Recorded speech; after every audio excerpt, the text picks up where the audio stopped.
going over the multi-box die. Now, I know you're thinking, right, okay, that's fine, Hannah, you've already shown us how to use the multi-box die, but this is essentially your next steps on the multi-box die. So if anyone's looking for a starter guide, you'll probably pick it up through this demonstration, but we do have how-to videos and a Facebook demonstration available on our YouTube channel. But this afternoon, we're going to take it that one step further. Now, I've seen lots and lots of requests in group, namely on how do we make different size boxes aside from what's in like the predetermined sizes that are in the die set itself, and also how do we make deeper boxes. So we'll be going over both of those points in this show. It's going to be slightly different to normal, because normally you see me make sort of a full card demonstration, but this is going to be more of a how-to and a Q&A session for you guys out there.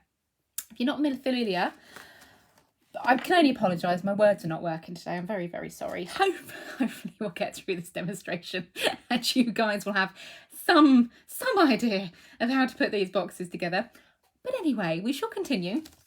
The multi-box die, okay? This launched back in January on Create and Craft. It is now subsequently available on our own website, carnationcrafts.co.uk. And essentially what you have included within this amazing little die set are 3 corner dies that when we put them together create your boxes, okay? Now that's really, really special because of the size of them. You're not limited. If you've got an A4 cutting platform, you can now make boxes that are bigger than that. And as we go through the demonstration, we'll show you how we achieve that, okay? You've also got your little filigree panels if you want to decorate your box, and your little stabilizer top here as well to your boxes. As I keep saying, we'll go through that in full detail during the demonstration, but it's a really, really nifty little die set to have. I know a lot of people ask within groups, you know, you make these lovely cards, but then how do we gift them? How do we send them? How do we present them? Your multi-box die set really is the way to go, because it's going to allow you to create beautiful boxes that can not only house your card, but as you see as we take you through this demonstration, you might start thinking about things like maybe cakes, maybe jewellery, maybe all sorts of things that can fit in size taller boxes as well. A few more people coming in with their questions. As I say, if you've got any questions, by all means type them in and we will do our level best to answer them. Dawn here, hi from Dawn and Nanette, lovely. It sounds like 2 crafters working together there, which is lovely, lovely. Audrey says good morning from Ashburn, Virginia, where we're getting sleet. Oh goodness me, it sounds like it's snowy everywhere at the minute, doesn't it? Oh no, Diane's right there to prove me wrong. Hi from a sunny Sleaford. Well, Diane, I think you've got the rest of the sun the world are looking for at the moment. Oh, Mary says hi from a flooded Telford. I do hope you're safe and you're not suffering with those floods there. Sunny Florida, Fifi here as well, which is wonderful. Lots and lots of people saying hello. Should we have a little look at this demonstration then? I think it's a really, really good one to go in with. So I'm going to turn the camera around. So shall we start with how we make different size boxes? So essentially you would take whichever, oops, sorry about the camera guys, whichever box you want to be creating, be it your largest size here, which will make I think 9 3/4, your mid-size as it is will make 6 3/4, and your smallest size will make a 4 1/4 size box, okay? What you need to do if you're making your standard size boxes is cut 4 corners for your base of your box and 4 corners for your lid, okay? They then come together, if I just position them so you can see, they then come together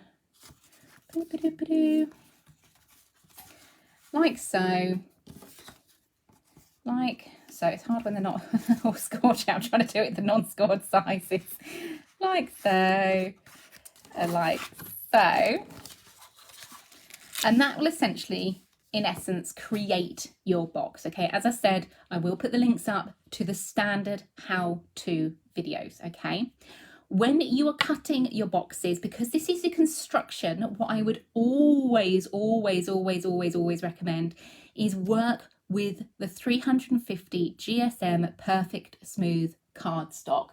Reason being, it's going to give you much more support, it's going to give you much more stability, it's going to be a much more rigid design when you've finished, that then is going to house your cards properly. Same with card bases and things like that. If you've seen me in these demonstrations before, you will know 350 GSM is what we recommend. Now, just to note, anyone who's looking to stock up on their stash of 350 GSM Perfect Smooth, the team over at Carnation have let me know that that is today's deal of the day. So there is a nice offer on that as well.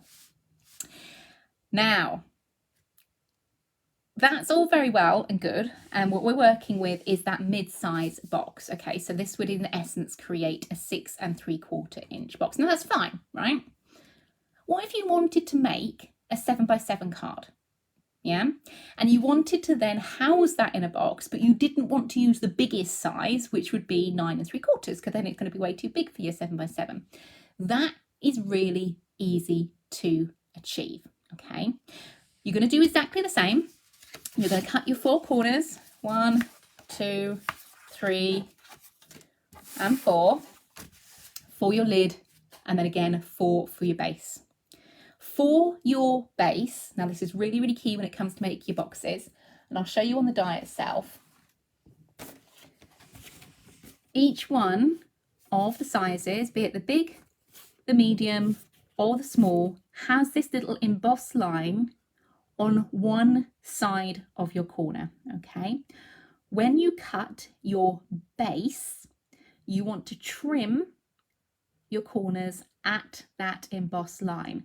When you then put your base together, it will be just fractionally smaller than your lid, which means it will allow your lid to sit on top nicely and it all slots in together. Okay, so that's just a little bit of key information on your boxes. When we come to construct, what you'll see is I've gone around and marked a little line on each of the sides of your multi-box. Okay, traditionally when we make these, you butt the corners up to the corners to create the standard size box. All we're doing here is going to lengthen the sides to create whatever size box you want, obviously within reason, so it fits into the size of these. Okay, should we start getting folding? The dies themselves come not only with your cutting edge, as you'd expect from a die, but also your scored lines. Okay, so when it cuts, it will also score in your fold lines. Okay, go around them with a ball tool, sharpen up those score lines, and then fold them with a bone folder. You have this extra little line along the center if you want to reinforce the sides. So essentially all you do is fold that down again, tape that with red liner tape, and that creates a nice strong side to your boxes. Okay, for this demonstration we don't want to be doing that, we're just going to use it as is. So we've got a little bit of red liner tape on the tab. We are going to remove, see now this is where, there we go, this is where it starts being a little bit temperamental. I'm going to fold that tab in on itself and then connect it nice and squarely on the inside of your box to make one corner. Okay, I'm going to go around and do that on every side. Now usually for these demonstrations you see me having already constructed all the corners and things like that, but I thought it was important to give you guys time to ask your questions, but also to go over this step repeatedly, so you guys sort of get the hang of how we put these multi-boxes together. Let's just stick. Next one. Using a bone folder on your score lines gives you a nice, crisp, sharp edge. Also consider, because as I say, we're working with 350 GSM Perfect Smooth cardstock, it is a thicker cardstock, so that does mean it needs a little bit more encouragement to then fold and keep its shape. Once obviously you folded it, absolutely fine, no problem at all, but it is just having that extra little bit of force, if you like, to encourage the cardstock over. There we go, just sticking those tabs in place. The reason we use a red liner tape, or the reason I would recommend using a red liner tape or an ultra clear tape adhesive is because it's a nice strong adhesive. So you think if you're making these boxes, you want them to be substantial, you want them to stand the test of time, you know, perhaps it's keepsake boxes and things like that you're working with. The ultra clear tape is going to work in conjunction with the 350 perfect smooth cardstock to make sure it is nice and secure. Okay, so there we've got all of our corners. Now, as I say, it's probably easier if I show you like this. Your normal construction of your multi-box is short side to long side, and you butt your edge up into your corner. So if I just quickly do that, short side to long side, butting that edge up into this corner. Short side to long side, butting this edge up into this corner. And for that last one, just a little bit of jiggery pokery to create your box, like so. And obviously that would all be stuck, and that gives you your lid. Okay, obviously it was stuck, so you get all the edges in place. If you are wanting to create something that has a longer line to it, it's easy enough to do. You can extend. And the easiest way I found to do this, I wanted a little bit larger than a 7x7. So before sticking, I just used my ruler, measured out how far I need to extend, and I've gone round and marked that same position on all of the corners. Does that make sense? That means all I need to do, rather than butting that edge up into that corner, I'm now aligning the edge with the pencil line, okay? When that is stuck, you're now creating a box that's just larger than a 7x7 to enable you to house your 7x7 cards, okay? So I'm going to go around and stick these. Just a little pointer, we are extending this box, okay? So if you are using it in an extended fashion, please remember, just be mindful of how and where to include your red line tape. If I show you from this camera angle, we're butting that edge up against that pencil line, which means we don't want red liner tape extending over this little area here, okay? Because obviously that would be sticky on the inside of your box. If you do go wrong, don't worry, it doesn't matter. You could just put a little bit of a matten layer in there just to stick over and secure it. But it's just a thought process to keep in mind as you go in. So I'm going to remove my red liner tape from this side and then butt that edge up against that pencil line. So in theory it's exactly the same process, but we're using just a different place on the die to mark it. Now I'm going to do a square box, but obviously it stands to reason if you wanted a rectangular box, you could then come in and butt that corner up or adjust it. It depends on what size card you're making, okay? You know, you just have to sit and give you measurements on that. You might need to trim this down a little bit, but it's all workable. As soon as you start playing with your dies, you can discover new ways of using them. So you see how by working it that way, you're going to create a rectangle. I'm going to create a square. So again, I'm measuring that little edge. So it's just over a 7x7, and we're butting that edge up against that pencil line. Same thing again. Remove that red liner tape. We've not got red liner tape extending all the way around the inside of the box. And we then just slip that into place like so. Now, because you haven't got the same firm support, so when you're creating a standard box and this corner is butting up against this corner here, you've got that extra little overlap of security there. That's why I would recommend by all means going with that 350 perfect smooth cardstock, because it just gives you that extra little bit of support. You can absolutely decorate this as well. I've seen lots of people saying, oh, you know, it's all very well demonstrating in the white and things like that, but I want a coloured box, or I want to use my background papers on this, or whatever it might be. Absolutely go for it. All you would need to do is cut your 350 perfect smooth card bases as your corners, then recut whatever it is you want to then fashion on top. So be it, I don't know, Graphic 45, perhaps it's our free downloads from our website, perhaps it's, I don't know, whatever your current favourite paper pack is at the moment. You'd die cut those and then you'd stick them over the top of your 350 base, and then you'd construct. and it just all works together. So all I'm now doing is just burnishing those sides where the red liner tape is sticking.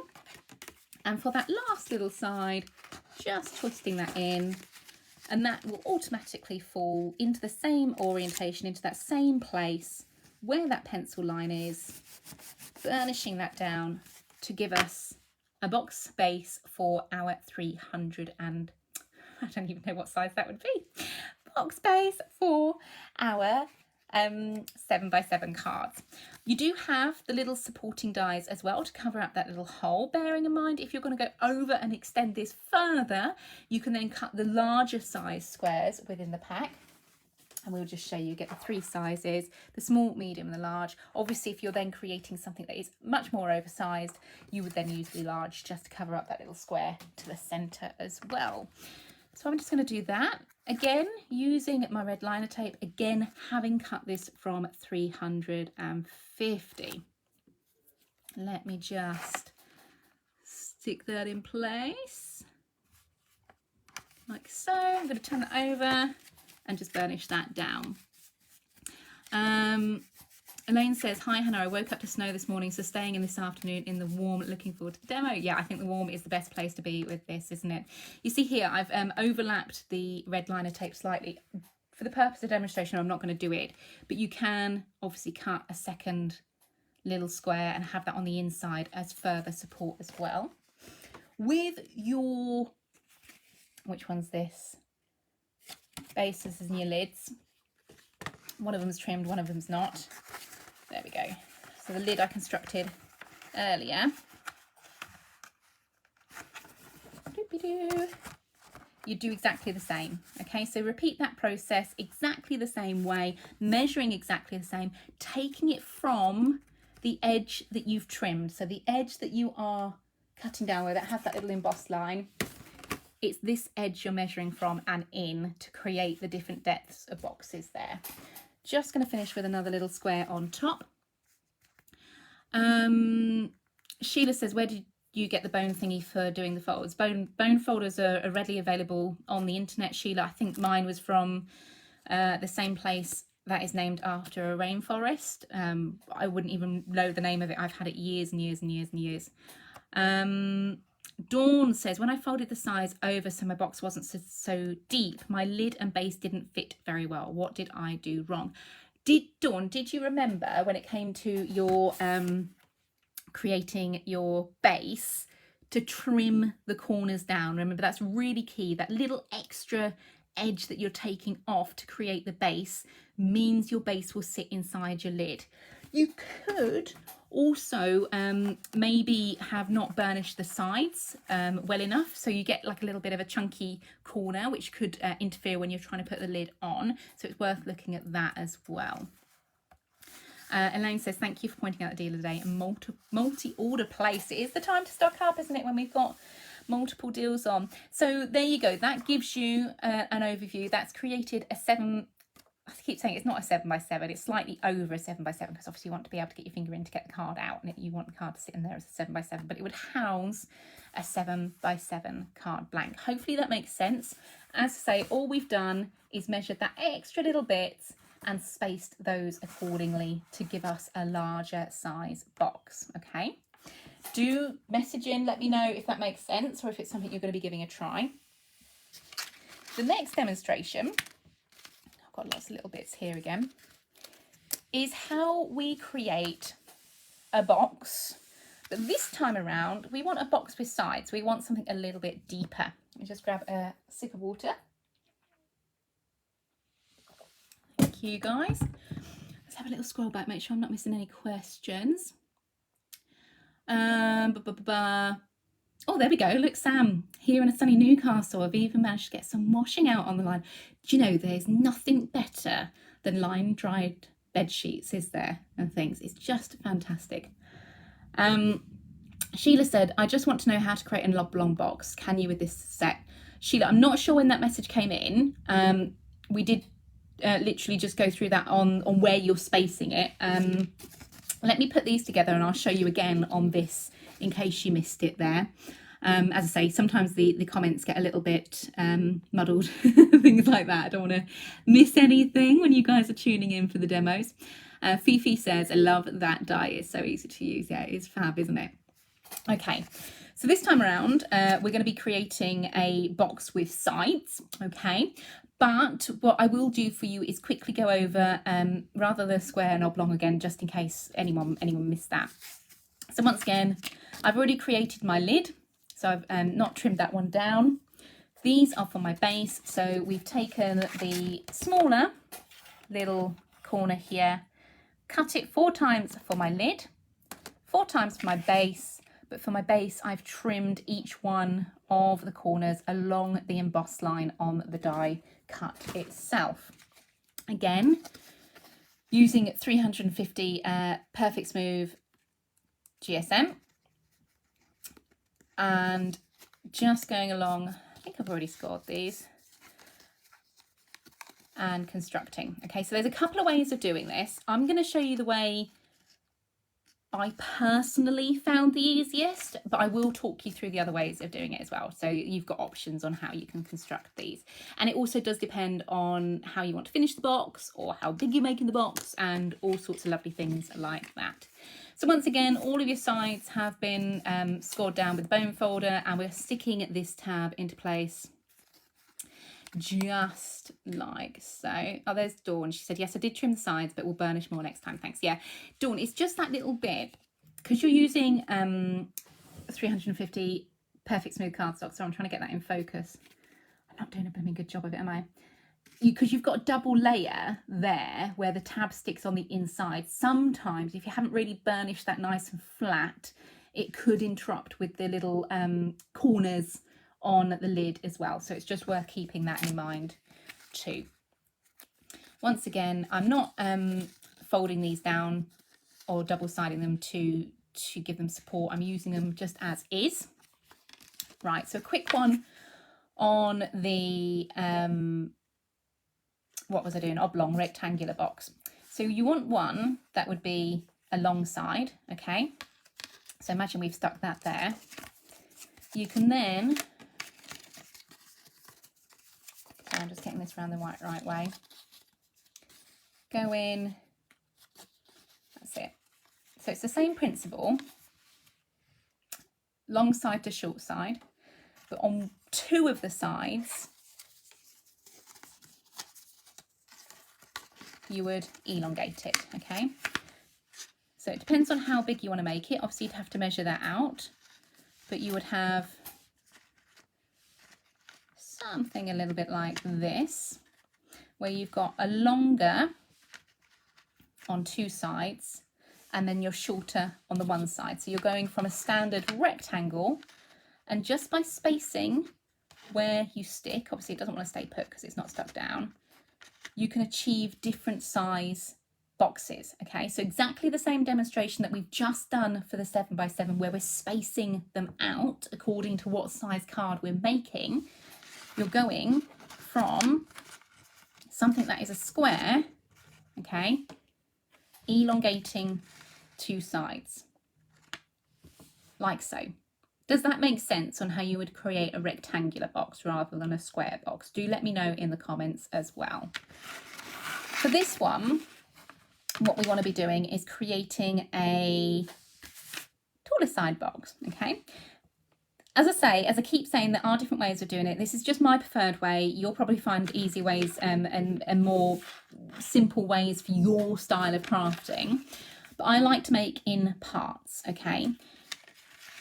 I'm going to create the base, and then the panels we're going to stick on to the base, okay? You absolutely could stick the panels and then construct. I've tried it both ways. This is just my preferred way of doing it, okay? Fifi says, when you decorate the box, do you do the sides as well? I did decorate one box and cut the sides and only glued the pattern paper onto the edge of the box. Was this correct? Fifi, it's however you want to finish your box. It's totally your box. It's totally your die cuts.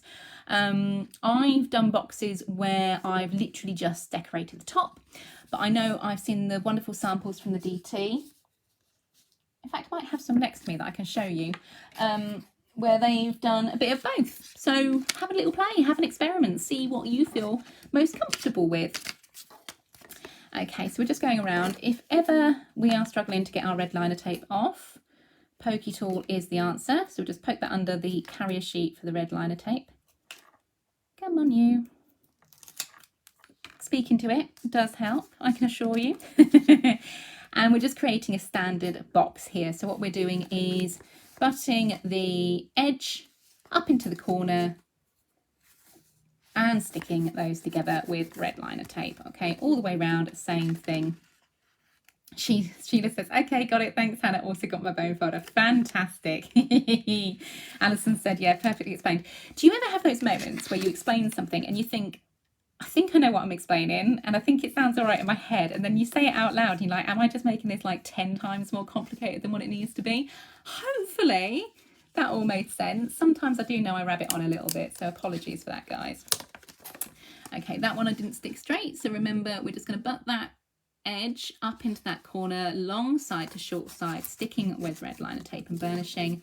And then that final little one just needs that little twist of encouragement, but same thing again, long side to short side, butting the edge up into the corner and then burnishing down our red liner tape. So that's given us our base. So if we were happy, you know, to stop there, that would give us our lid and our base, like so. Okay, so that fits nicely all the way around.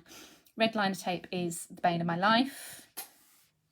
It's one of those where I always have these well-meaning intentions of putting, you know, my anti-static on each of the rolls, but I'm just so interested in my crafting that I completely forget to do it each time and then rue the day because then I get covered in bits of red liner tape carrier sheet, which is just typical. Okay, so I'm going to just reinforce those little lids and bases with the little square, and also covering that little section to the centre, just like so. So that would create us a really lovely 4 1/4 by 4 1/4 inch little box. But perhaps we want to gift some jewellery. Perhaps we've created maybe like a pop-up box design or something like that that needs a little bit more depth for the housing of the design. We're going to take our base, just making sure that's the base. And here we have cut a section of panels which measure just over the length of the base. Okay, so the edges of the base, we've cut panels again in 350 perfect smooth cardstock that is going to wrap around the base that we've created. Okay, each one, just going to check the sizes. They're just slightly over to accommodate that little fold and to accommodate, as we've said, the thickness of the card as it goes round as well. These are going to wrap around our base and create the sides. Okay, so you can probably already see where we're going with this. Each one of your little panels, again, totally up to you. That's a wonderful thing with crafting. All you need to make sure is it will fit your base, but how high you want it, how tall you want your box is entirely down to you. I think I've made this a cube box, square box, I'm not sure, a cube. So it's the same height as what it is length. Okay, I'm gonna stick my red liner tape around the base. Again, we're using construction, you want something that's nice and secure, so we're going to go in with the appropriate size red liner tape. So sort of not the smallest one, but one that's going to sit nicely around the base of our box, and then just burnish that into place. Notice how I'm using almost like a fresh piece of red liner tape for each panel, okay, each side. I'm not wrapping that red liner tape around the corners of the box there, just because when it comes to the corners you want a little bit more control over how we're going to stick this. Okay, so I'm just trimming that down so the red liner tape remains just on each side of the box there. Remember, you could combine this demonstration with the previous demonstration and make your boxes obviously within reason, to whatever size required, and then put your panels on as well. So you're not just limited to doing this with the standard sizes as is. I'm just using the standard size for ease, but it gives you an idea. We're going to stick our panels together. Again, one thing of note, again, this is something you can experiment with. You could absolutely go in and create all of your panels in one long strip and then score on the corners. I've done it both ways, and I found by cutting individual panels like this, creating a tab and then sticking them together, you get much more movement at that join than what you would if it was just scored. It gives you a little bit more flexibility of getting around those corners, especially when we are using your 350 Perfect Smooth cardstock, okay? Experiment both ways, have a little go both ways. It's just my preferred way of how we're showing you how to line this up. Again, for construction, we are using red line tape, and we're just going to stick those panels together, leaving yourself room for that fold, okay? As long as you do it nice and neatly and you're burnishing it, everything down, you're not really going to notice that these are cut and then going into a new panel, okay? Let's just go for the next one. Can I get that bit off? Does that bit come off? Oh no, that's on the inside. Ooh.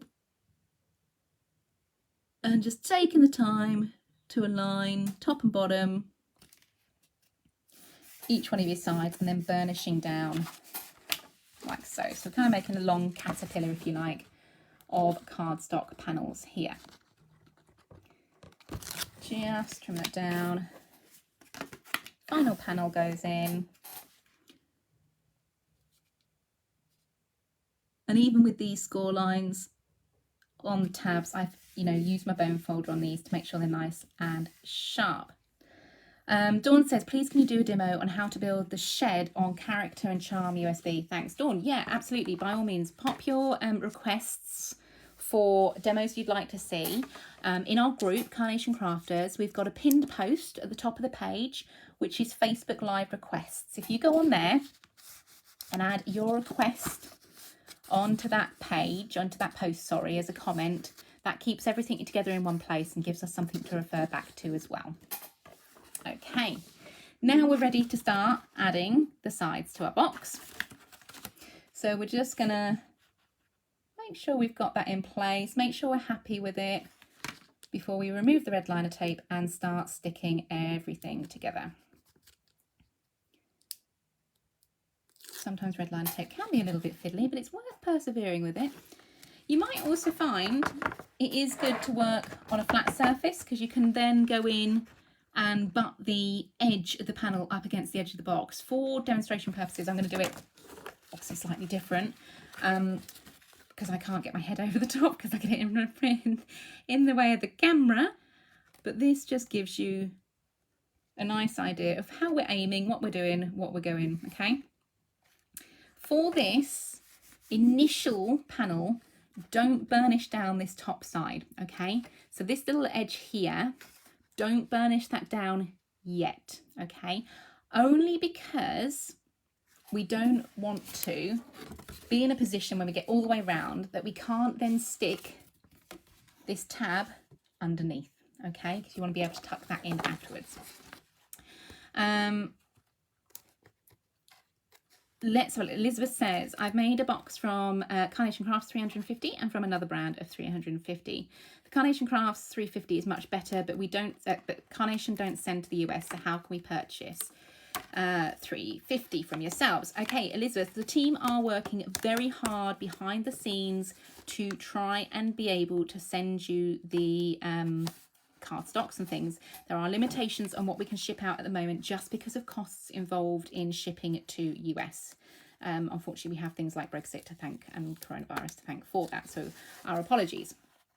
But our 350 is still available from Create and Craft. You can go on, I believe, and still order from them for dispatch to US.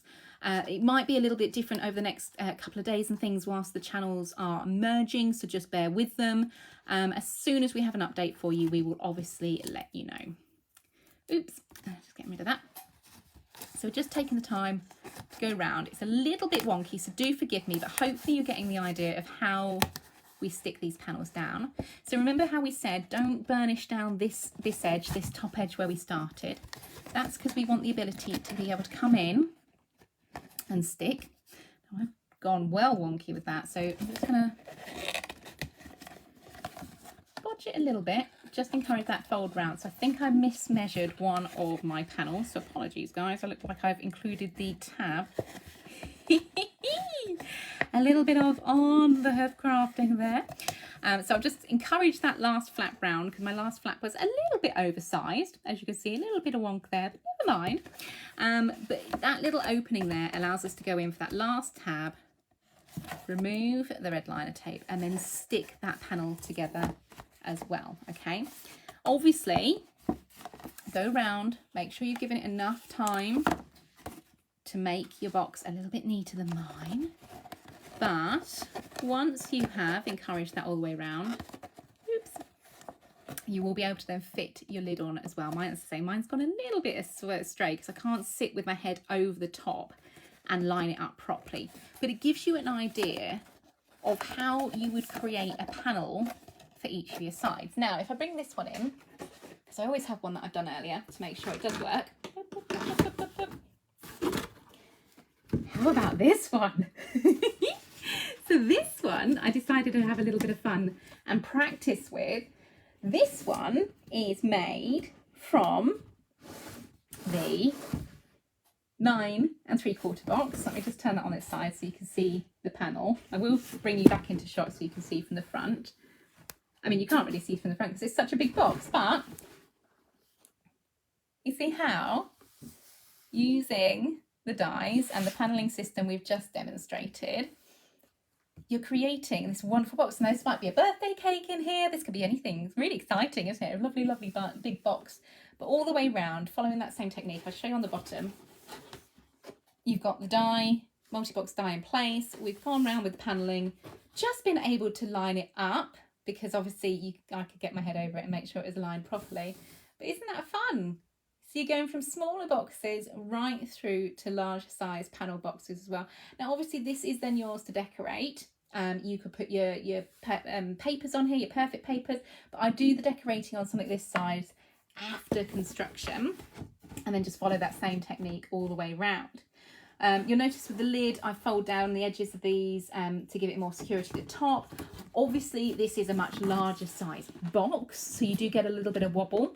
But having that 350 Perfect Smooth GSM is ideal because it means it's nice and strong and it's still going to stand up and it's not going to kind of fall in on itself or anything like that. But I think that's a lot of fun, isn't it? I mean, what are you going to put in a big box like that? You could have a lot of fun with this, couldn't you? So that gives you a couple of ideas. We're looking at making different size boxes from the standard forms that you find within the multi-box die. Making a quick demo on how we do the oblong boxes as well. It's just a little bit of trial and error with your measurements and then just sticking them two longer sides, two shorter sides, as you would expect from an oblong or a rectangle. And then how we create panels on your boxes as well to make no-sif boxes should you wish. I mean, that's quite extreme. But I wanted to test it and it seemed to work quite well. So that was quite fun. I'm just having to scroll back, make sure I'm not missing any questions. You're welcome, Elizabeth. That's no problem at all. Yeah, as I say, slightly different demonstration today, bringing you a how-to, in essence, rather than a full card demonstration. Our next Facebook show will be on the 1st of March. I'm looking at my dates. I have my dates up in front of me here, which is going to be exciting. We've already released a little event for that one. So that's our Mother's Day special Facebook show coming 3 o'clock on the 1st of March, which is fabulous. Our next show on air is going to be the next day, the 2nd of March. So we're just finalising the sort of times on that as well. But that will be a back to wear on Create and Craft. So that's very exciting as well. If you haven't done so already, what date are we today? Let me see. We are the 24th, so you've still got time. What I'd really recommend is sign up to our newsletter. I know you hear me say it in every Facebook Live, but there's a very good reason for that. In a few days, the monthly overview, the sneak peek newsletter will go out, which shows you what we've got coming over the next few weeks. There are special offers and things like that included within the emails as well. And you'll be among the first to hear of exciting new releases, what's going on, all sorts of things. So it's well worth signing up to the newsletter there. What else do I have to tell you? I think I've covered everything. Wandering in Nature back to air on the 2nd. Mother's Day special on the 1st. Yeah. Oh, okay. And then the next Facebook Live after that is on the 4th, which will see us launch the new light collection on our website. I know it was hugely popular when Carla brought it to air last week. It sold out in the first show. We've got stock available. So the new light dye collection will be launching on our website on the 4th, and I will be back here on the 4th doing a Facebook show to accompany the launch as well. So we'll be bringing you some demonstrations with that, because obviously we didn't bring you as many demonstrations as what we would like in the first place. Alison says, by the time you decorate the sides, it will be much stronger. I always do the sides before construction, so I find it easier to apply the papers. Exactly. I mean, isn't that perfect? Sorry, I'm not laughing at your post, Alison. I'm laughing because I've just read Carla's afterwards as well. But yeah, absolutely. As I say, I'm here just to bring you basically the inspiration. Well, I say basically, hopefully some inspiration. And then you go off, you do your thing, and you find your way of doing it, because you guys are amazing at that. Share your makes with us in our Facebook group, Carnation Crafters, as well. I'm laughing because Carla said, "Woman, I'm late." I know, it's unforgivable, isn't it? Really. She was putting eyelashes on. Yeah. But at least she sent kisses. That's all right. Oh, bless you. Have a lovely time later tonight, Carla. And yeah, see you tomorrow on that one. Judy says, will there be any new Easter dies? I don't know how much you could see when we were doing our Facebook Live. I'm looking at the I'm looking at the output. I'm not just staring at my screen really strangely. I'm looking at the output of the cameras here to see how much can you see during the demonstration, because I literally have just stopped prepping a show and kind of just scooped everything off to one side of my desk. But I can clearly see on this video that there is a very small hint of what's to come. So you might want to rewind it, have a little look, Judy. Susan says, thank you, Hannah, you go above and beyond for us crafters. Not at all. It's an absolute pleasure, Susan. It really is. Carla now can't blink. Do you know what? That's okay. That's better than gluing your eyes together, isn't it, really, when it comes to eyelashes? Yeah, lots of love coming in for Carla. That's fantastic. So yeah, all that's left to say is share with us your makes. If you've got any hints or tips as it comes to making your own multi-boxes, what are you going to be putting in your boxes? I'd love to hear. Share them over on our Facebook page, Facebook group, Carnation Crafters. Don't forget to check out today's deal of the day. I can see lots of you already stocked up already. The deal of the day is a 350 perfect smooth cardstock, absolutely ideal for your construction, not only of your multi-boxes like you've seen today, but also of all your card blanks. I know myself and Carla drive Mark, our boss, absolutely balmy with our constant requests for 350, because we literally make everything pretty much out of 350 GSM. So it's perfect time to stock up when you've got deal of the day at today's price. Join us on the 1st, I think that's Tuesday, for the Mother's Day special. The 2nd, we are on air with a back to air for Wandering in Nature, and we will be back here with another Facebook Live next week on the 4th for the launch of New Light. Thanks ever so much to everybody for joining me this afternoon, and I shall see you all very soon. Take care. Bye bye.